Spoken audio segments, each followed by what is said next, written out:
today I'm going to be doing the 25 bookish things about me tag. Essentially, you just gotta come up with 25 book-related facts about yourself and then share with the class. Exciting, right? I know. So, anyway, let's just get on into the completely redundant facts about myself that you may or may not care to learn, but here we go. Ah, friends. Number 1. I was actually Hermione for 3 years in a row for Halloween as a kid. It was a horrible costume. It was just bad. It was cool. It was cool. Number 2. My favorite genre is young adult, horror, and fantasy. Also paranormal. If it includes all of these things, then the best. Number 3, I'm really good at finding books secondhand. I got a gift. Number 4, my TBR pile is way too large. Number 5, I find books that I'm interested in reading off of Goodreads, off of BookTube videos, and then just the new release section of bookstores or the bookstore's website. Number 6, I hate cover changes, like everybody else. Number 7, I'm really behind on all of the cool books that everyone's been talking about lately, and I feel just not hip at all. I'm just like, I need to read Divergent and everything else. Number 8, I am the only reader in my immediate family, like parents or siblings, but my grandparents, actually almost all of my grandparents are really into reading, so it just like skipped my family except for me.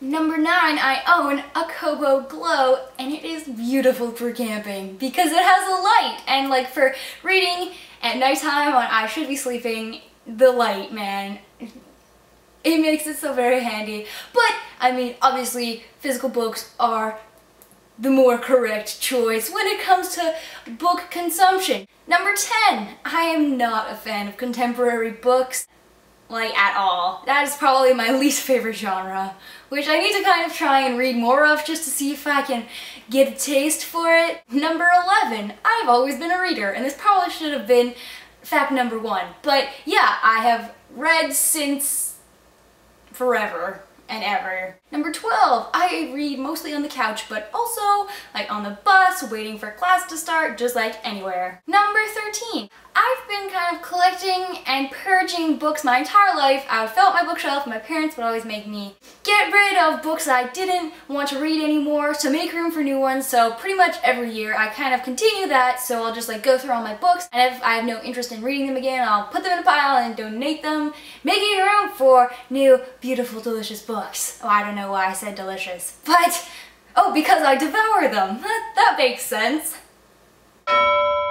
Number 14, in elementary school, I read Dracula for the first time and I became completely obsessed with this book. Damn, it was so good. Fact number 15, and because I was already obsessed with Dracula, once Twilight came out, you know where this is going, I loved Twilight back in the day. Oh my god.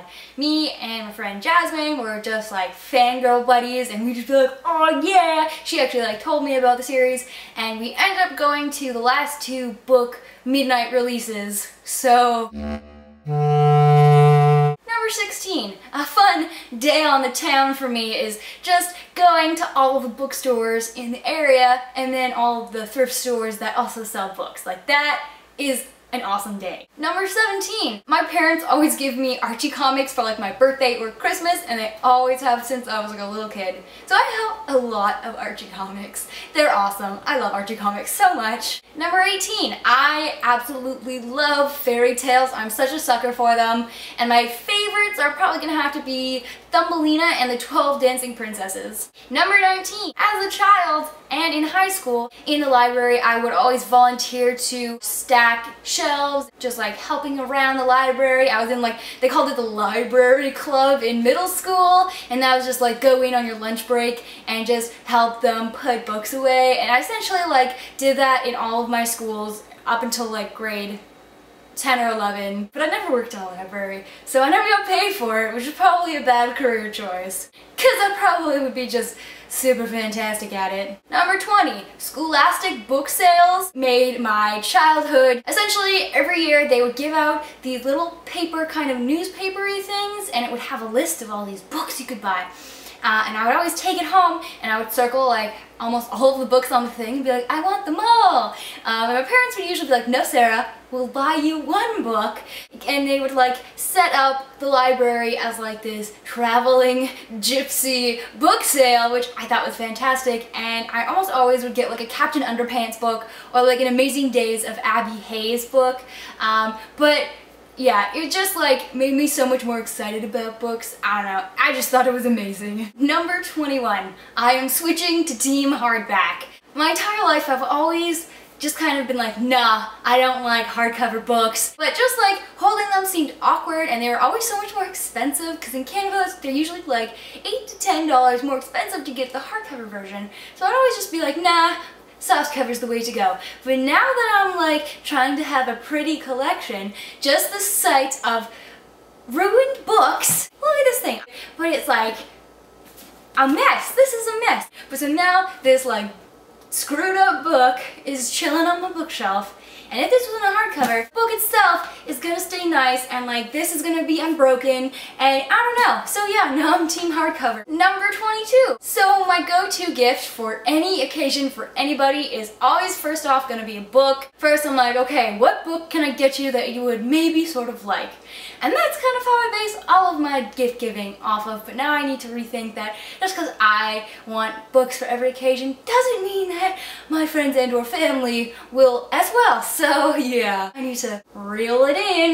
Number 23. The only time I've been slightly uncomfortable reading a book was reading Misery by Stephen King. And essentially in this book, if you're not aware, this writer gets into an accident and a crazed fangirl finds him, and she, instead of helping him, brings him back to her house and like essentially kidnaps him, and then she continuously tortures him to screw him up so he can't leave and so he can rewrite her favorite story into the way that she likes it. But there's like a whole bunch of scenes where she's like breaking legs and just like gross things, especially like the leg breaking scene. I flinched. I was like, oh, gross, so gross. That's like the only time I've ever been, this is too much. But I didn't put it down or anything. I kept reading. Number 24. My grandpa was definitely a book hoarder ever since like the 60s, 70s. He's just been like collecting books, and he had thousands and thousands of books. And so when he got sent to the old folks home, my parents didn't tell me this, but they went to his house and they got rid of all of them, and they're all like history books, reference books, classics, just like all of these really kind of older books. My parents got rid of like so many. Gone. I didn't get to look at them. Oh my god. When they told me that they did it, they're like, no, we just got rid of like all of them. Still not over it. Tragic. Number 25. So essentially, the more that I am reading and consuming literature, the more inspired about stuff that I am, especially in terms of like my own writing, and it just like inspires me so much. I don't know, it's just like such a positive thing. It's escapism and it's fun and awesome, and it just makes you feel feelings, and you're so just connected and invested in characters, and it just makes you want to do the same in other aspects of your life. So those are 25 bookish things about me tag. If you have any comments or questions, definitely leave it down below. Thank you so much for watching, and I will see you guys later.